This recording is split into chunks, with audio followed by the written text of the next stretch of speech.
নমস্কাৰ আপোনালোকে চাই আছে আপোনালোকৰ প্ৰিয় চেনেল আসাম দৰ্পণ ক্লাसेছ আজি আমি ইংলিছৰ কেইটামান সিনোনিম আৰু এন্টোনিম আপোনালোকৰ বাবে আগবঢ়াইছো সিনোনিম আৰু এন্টোনিমে পৰীক্ষাত প্ৰায়ে সকলোকে ডিস্টাৰ্ব দিয়ে সকলোৱে এই ক্ষেত্ৰত অসুবিধা পায় আৰু প্ৰত্যেক দিনে নতুন নতুন ওয়াৰ্ড অহা যেন লাগে আমি পূৰ্বৰ পৰীক্ষাৰ ওপৰত ভিত্তি কৰি 30টা সিনোনিম আৰু এন্টোনিমৰ কোৱেশ্চন লৈ আহিছো আহকচোন ভিডিওটো আৰম্ভ কৰো Question number 1 or 15 লৈ choose the word which is most nearly the same in meaning as the bold word Question 1 পৰা 15 লৈ যিকেইটা কোৱেশ্চন আছে তাত সিনোনিম বিচৰা হৈছে একে মিনিং থকা ওয়াৰ্ড বাছি উলিয়াব লাগে প্ৰথম প্ৰশ্নলৈ যাও প্ৰথম প্ৰশ্ন হৈছে সিনোনিম অফ ম্যাগনিটিউড আমি ম্যাগনিটিউড মানে জানো আকাৰ বা পৰিসৰ আকাৰ আৰু পৰিসৰ হয় বিস্তাৰো বুজায় The absolute or relative size ইয়াত একে শব্দ একে অৰ্থ বুজোৱা শব্দটো হৈছে অপচন বি extent extentও ম্যাগনিটিউডৰ সিনোনিমৰ একে শব্দ একে ধৰণৰ শব্দ বুজায় তাৰ পিছৰ প্ৰশ্নলৈ যাও Question number 2 parity parity মানে হৈছে equality সমতা ইয়াৰ সিনোনিমটো হ'ব similarity হেকানে অপচন এ শুদ্ধ উত্তৰ হ'ব তাৰ পিছৰ প্ৰশ্নলৈ যাও প্ৰশ্ন নম্বৰ 3 hospitality hospitality মানে বুজায় the act or service of welcoming মানে আমি কাৰবাক আতিথ্য যেটো প্ৰদান কৰো হেতুকে hospitality বুলি কোৱা হয় আমি প্ৰায়ে এই শব্দটোৰ শুনি আহো hospitality হয় ইয়াত আমাক দিয়া অপচন কেটাৰ ভিতৰত শুদ্ধ অপচনটো হ'ব option B generosity shown to guest আলহিক আমি যিখিনি আতিথ্য প্ৰদান কৰো হেতু বুজায় তাৰ পিছৰ প্ৰশ্নলৈ যাও প্ৰশ্ন নম্বৰ 4 enamoras মানে হৈছে to cause to be in love বা বিশেষভাৱে আসক্ত ইয়াত দিয়া অপচন কেটাৰ ভিতৰত শুদ্ধ অপচন হ'ব very fond of বিশেষভাৱে আসক্ত বুজায় enamoras আৰু very fond of এৰ ক্লোজ মিনিং বুজায় তাৰ পিছৰ প্ৰশ্নলৈ যাও প্ৰশ্ন নম্বৰ 5 particular বুজায় যে specific treacherous নিৰ্দিষ্টক বুজাবৰ কাৰণে particular বা বিশেষ বুজাবৰ কাৰণে particular আমাৰ অসমীয়াত কোৱা হয় particularটো অসমীয়াত বিশেষ বা নিৰ্দিষ্ট বুলি কোৱা হয় হেকানে আমাৰ ইয়াত শুদ্ধ উত্তৰটো হ'ব অপচন ডি স্পেসিফিক নিৰ্দিষ্টকৈ বুজাবৰ কাৰণে স্পেসিফিকো ব্যৱহাৰ কৰা হয় সিনোনিম পাৰ্টিকুলাৰৰ হ'ব স্পেসিফিক তাৰ পিছৰ প্ৰশ্ন সিনোনিম অফ ফলি মানে হৈছে মিস্টেক ফলি means foolishness that results from lack of foresightness or lack of practicality মূৰ্খামি কৰা বুজালে ফলি বুলি কোৱা হয় তো ইয়াৰ সিনোনিমটো হ'ব মিস্টেক তাৰ পিছৰ প্ৰশ্ন নম্বৰ 7 ৰেপুটেশনৰ সিনোনিম সোধা হৈছে ৰেপুটেশনৰ সিনোনিম হ'ল আমাৰ ৰেপুটেশন মানে হৈছে fame what somebody or something is known for যিহৰ কাৰণে আমি জানো সুনাম যশ খ্যাতি এইবোৰ বুজাবৰ কাৰণে ৰেপুটেশন ব্যৱহাৰ কৰা হয় মানুহজনৰ ৰেপুটেশন আছে তো ৰেপুটেশন মানে ফেম হেকানে অপচন সি শুদ্ধ উত্তৰ হ'ব তাৰ পিছৰ প্ৰশ্ন নম্বৰ 8 বেফলমেন্টৰ অৰ্থটো কি কনফিউজড পাজুল কোনো মানুহ কনফিউজ হলে বা পাজুল হলে তাকে বেফলমেন্ট বুলিও কয় ইয়াৰ সিনোনিমটো হেকানে কনফিউজন অপচন এ শুদ্ধ উত্তৰ হ'ব তাৰ পিছৰ প্ৰশ্নলৈ যাও প্ৰশ্ন নম্বৰ 9 সিনোনিম অফ কনফ্ৰণ্টৰ অৰ্থটো হৈছে means to come face to face with বা to stand or meet specially in competition বিৰোধিতা কৰা বা বিৰোধিতা কৰি প্ৰতিযোগিতাৰ সন্মুখীন হোৱা মানে আমি কোনো কম্পিটিশনত যদি ফেস টু ফেস আহো বা কাৰোবাৰ সৈতে সন্মুখাসন্মুখী হওঁ তেতিয়া বুজাবৰ কাৰণে কনফ্ৰণ্ট ব্যৱহাৰ কৰা হয়। ইয়াৰ শুদ্ধ অপশ্যনটো হ'ব অপশ্যন চি চেলেঞ্জ। আমি চেলেঞ্জ দিয়া বুলি ক'লেও কাৰোবাক প্ৰতিযোগিতালৈ নিমন্ত্ৰণ কৰা বা বিৰোধিতা কৰা বুজায়। তাৰ পিছৰ প্ৰশ্নলৈ যাওঁ। প্ৰশ্ন নম্বৰ 10 মাষ্টাৰী। মাষ্টাৰীৰ অৰ্থটো কি হ'ব? মাষ্টাৰীৰ অৰ্থটো হৈছে দখল থকা বা পাৰদৰ্শিতা থকা। The position or authority of a master, supremacy, superiority. তো সেইকাৰণে ইয়াত শুদ্ধ অপশ্যনটো হ'ব অথৰিটি। মাষ্টাৰীৰ চিননিম হ'ব অথৰিটি। তাৰ পিছৰ প্ৰশ্নলৈ যাওঁ। প্ৰশ্ন নম্বৰ 11 ডিলুশ্যন। ডিলুশ্যন মানে আমি ভ্ৰম বুজাওঁ, ভ্ৰান্তি বা দৃষ্টিভ্ৰম এইবোৰকে বুজাবৰ কাৰণে ডিলুশ্যনটো ব্যৱহাৰ কৰা হয়। ইংলিছত ইয়াৰ মিনিংটো হৈছে that which is falsely believe or propagated, false believe. ইয়াত ছেম মিনিং বুজোৱা অৰ্থটো হৈছে ইলুশ্যন। সেইকাৰণে অপশ্যন বি শুদ্ধ উত্তৰ হ'ব। প্ৰশ্নৰ মাজতে এটা কথা কওঁ, আপোনালোকে যিহেতু চিননিম এণ্টনিম শিকি আছে, চিননিম এণ্টনিমৰ বহুখিনি এনেকুৱা ধৰণৰ ৱৰ্ড থাকে, সেয়েহে ভিডিঅ'টো অকল চাই নাযাব। ভিডিঅ'টোৰ লগতে এখন বহি ল'ব নোটবুকত আৰু তাক টুকি যাব। তেতিয়াহে আপোনালোকৰ ৰিভাইজ কৰিবৰ কাৰণে সুবিধা হ'ব। যিকোনো পৰীক্ষাৰ আগতে এই ধৰণৰ ৱৰ্ডবোৰ এবাৰ ৰিভাইজ কৰি যাব। কাৰণ চিননিম এণ্টনিমৰ বহুত ধৰণৰ ৱৰ্ড থাকে আৰু প্ৰত্যেকবাৰে আমাক এই ৱৰ্ডখিনিয়ে ডিষ্টাৰ্ব দিয়ে। আমাৰ প্ৰায়ে চিননিম এণ্টনিমত প্ৰশ্ন ভুল হয়েই। সেইকাৰণে তাৰ পিছৰ প্ৰশ্নলৈ যাওঁ। লজিকেল। লজিকেল মানে হৈছে in agreement with the principles of logic বা ৰিজনেবল।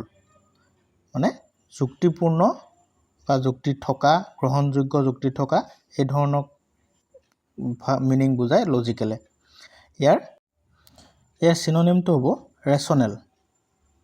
ৰেচনেল মানেও হয় বিচাৰ বিবেচনা কৰিবলৈ সমৰ্থ থকা বা যুক্তি নিৰ্ভৰ। সেইকাৰণে ৰেচনেলেই হৈছে লজিকেলৰ চিননিম। তাৰ পিছৰ প্ৰশ্নলৈ যাওঁ। Option 13 give the synonym of reverberate. Reverberate means to ring or sound with many echoes. To repeatedly return মানে প্ৰতিধ্বনি হোৱা শব্দটো বুজাবৰ কাৰণে ৰিভাৰবাৰেট কয়। ইক' হোৱা বুলি কয়, প্ৰতিধ্বনি হোৱা। ইয়াত থকা অপশ্যনকেইটাৰ ভিতৰত শুদ্ধ অপশ্যনটো হ'ব অপশ্যন ডি ৰিচাউণ্ড। ৰিচাউণ্ড মানে হৈছে প্ৰতিধ্বনি তোলা বা বাৰে বাৰে ধ্বনিত হোৱা। To ring or echo' with sound. সেইকাৰণে অপশ্যন ডি শুদ্ধ উত্তৰ, ৰিচাউণ্ড। নোট কৰি যাব আপোনালোকে। তাৰ পিছৰ প্ৰশ্নলৈ যাওঁ। প্ৰশ্ন নম্বৰ 14 চিননিম অফ ন'চন। ন'চন মানে অসমীয়াত ধাৰণা। Notion means in English mental apprehension of whatever may be known, thought or imagined, idea, concept. তো ইয়াত থকা অপশ্যনকেইটাৰ ভিতৰত একেবাৰে নিয়াৰেষ্ট মিনিং থটে বুজায়। সেইকাৰণে অপশ্যন এ শুদ্ধ উত্তৰ হ'ব। তাৰপিছৰ প্ৰশ্নলৈ যাওঁ। প্ৰশ্ন নম্বৰ 15 চিননিমৰ একেবাৰে লাষ্ট কুৱেশ্যন প্ৰেগমেটিক। প্ৰেগমেটিকৰ মিনিংটো কি বাৰু মনত পৰিছেনে? আমি প্ৰায়ে পাই থাকোঁ প্ৰেগমেটিক মানে প্ৰেক্টিকেল বা ফিলচফিকেল। তো ইয়াত দিয়া অপশ্যনকেইটাৰ ভিতৰত আপুনি দেখিছে প্ৰেক্টিকেল আছে। সেইকাৰণে প্ৰেক্টিকেলে হ'ব আটাইতকৈ শুদ্ধ উত্তৰ। তাৰপিছত আমি এণ্টনিমলৈ যাওঁ আৰু 15টা আমি এণ্টনিম আপোনালোকৰ বাবে লৈ আহিছোঁ। 16ৰ পৰা 30লৈ 15টা এণ্টনিম শব্দ আমি লৈ আহিছোঁ। আহকচোন এণ্টনিম শব্দকেইটা কি আছে চাওঁ। Question number 16 antonym of opulent. Opulent মানে হৈছে সম্পদশালী। সম্পদশালী বুজাবৰ কাৰণে অপুলেণ্ট শব্দটো ব্যৱহাৰ কৰা হয়। বা আড়ম্বৰপূৰ্ণ বুজাবৰ কাৰণে বা প্ৰাচুৰ্যপূৰ্ণ বুজাবৰ কাৰণে অপুলেণ্ট শব্দটো ব্যৱহাৰ কৰা হয়। ইয়াৰ এণ্টনিম মানে অপজিট মিনিংটো কিহে বুজাইছে? ইয়াত অপশ্যন ডি প'ৰ। তাৰ পিছৰ প্ৰশ্নলৈ যাওঁ। প্ৰশ্ন নম্বৰ 17 এণ্টনিম অফ এবচাৰ্ড। আমি কওঁ প্ৰায়ে এবচাৰ্ড ধাৰণা তেখেতৰ আছে। তো এবচাৰ্ড মিনিং ইললজিকেল বা ইনএপ্ৰপ্ৰিয়েট মানে উদ্ভট ধৰণৰ চিন্তা বা উদ্ভট যুক্তি এনেকুৱা ক্ষেত্ৰত এবচাৰ্ড ব্যৱহাৰ কৰা হয়। সাধাৰণতে বিশ্বাসযোগ্য যেন নলগা এইবোৰ হৈছে এবচাৰ্ডৰ মিনিং। তো তো ইয়াৰ অপজিটটো হ'ব কাৰণে আমাক লাগিব based on or in accordance with reason, সেইটো কি হ'ব ৰেচনেল। অপশ্যন বি ইয়াৰ এণ্টনিম হ'ব। এণ্টনিম ৰেচনেল বুজায় based on or in accordance with reason or logic, মানে কোনো যুক্তিৰ দ্বাৰা প্ৰতিষ্ঠিত। তাৰ পিছৰ প্ৰশ্নলৈ যাওঁ। প্ৰশ্ন নম্বৰ 18 ভায়েবল। ভায়েবল মানে মিনিংটো কি আপোনালোকৰ মনত আছেনে? ভায়েবল মানে হৈছে কেপেবল অফ ৱৰ্কিং ছাকচেছফুলি, ফিজিয়েবল, জীয়াই থাকিবলৈ আৰু বিকশিত হ'বলৈ সক্ষম বা টিকি থাকিব পৰা। তো ইয়াৰ অপজিটটো হ'ব ইমপ্ৰেক্টিকেবল। অপশ্যন এ শুদ্ধ উত্তৰ। ইমপ্ৰেক্টিকেবল মানে হৈছে impossible to practise, to do or carry out. কিবা কাম কৰিবৰ কাৰণে বা কিবা কাম চলাই নিবৰ কাৰণে ইম্পচিবল হোৱা, সেইটো হৈছে ইমপ্ৰেক্টিকেবল। তাৰ পিছৰ প্ৰশ্নলৈ যাওঁ। প্ৰশ্ন নম্বৰ 19 ভাৰ্বছ। ভাৰ্বছৰ মিনিংটো হৈছে ইউজিং অৰ এক্সপ্ৰেছড ইন মোৰ ৱৰ্ডছ দেন আৰ নিডেড, মানে লগাতকৈ বেছি শব্দৰে বহলভাৱে ব্যাখ্যা কৰাটোকে ভাৰ্বছ বুলি কোৱা হয়। শব্দবহুল হৈছে ইয়াৰ এটা অসমীয়া মিনিং। তো তাৰ অপজিট হ'বৰ কাৰণে সংক্ষিপ্ত হ'ব লাগিব। আৰু এইটো কিহে বুজায়? শুদ্ধ উত্তৰটো কি হ'ব ইয়াৰ? চাকচিণ্ট। Option B. চাকচিণ্ট মানে হৈছে স্পষ্ট আৰু সংক্ষিপ্ত। তাৰ পিছৰ প্ৰশ্নলৈ যাওঁ। প্ৰশ্ন নম্বৰ 20 ব্লাণ্ট। ব্লাণ্ট মানে আমি অসমীয়াত জানো কি ভুটা বা ধাৰ নথকা। ইংলিছত কয় not having a sharp edge or point. তো তাৰ অপজিটটো কি হ'ব? ইয়াত থকা অপশ্যন বি এ তাৰ অপজিটটো বুজাইছে শ্বাৰ্পেণ্ট, মানে ধাৰ থকা। তাৰ পিছৰ প্ৰশ্নলৈ যাওঁ। প্ৰশ্ন নম্বৰ 21 চেপ্টিকেল।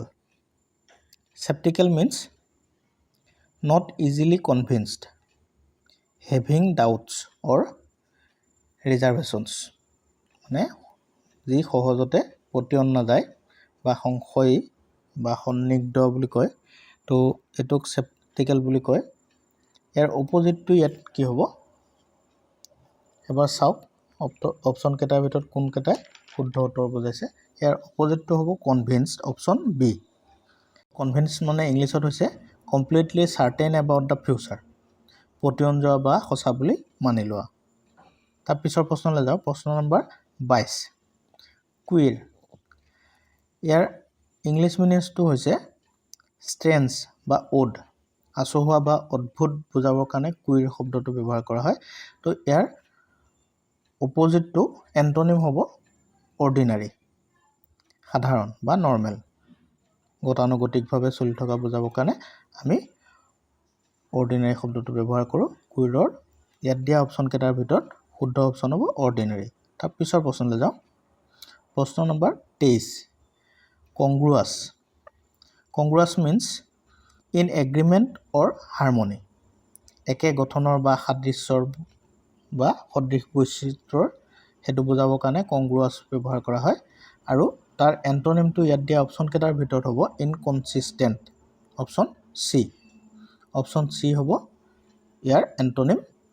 ইনকনচিষ্টেণ্ট মানে acting at variance with one's own principle or former behaviour, মানে তেখেতে এটা হেৰিতে নাথাকে, বিহেভিয়াৰটো চেঞ্জ হৈ থকা।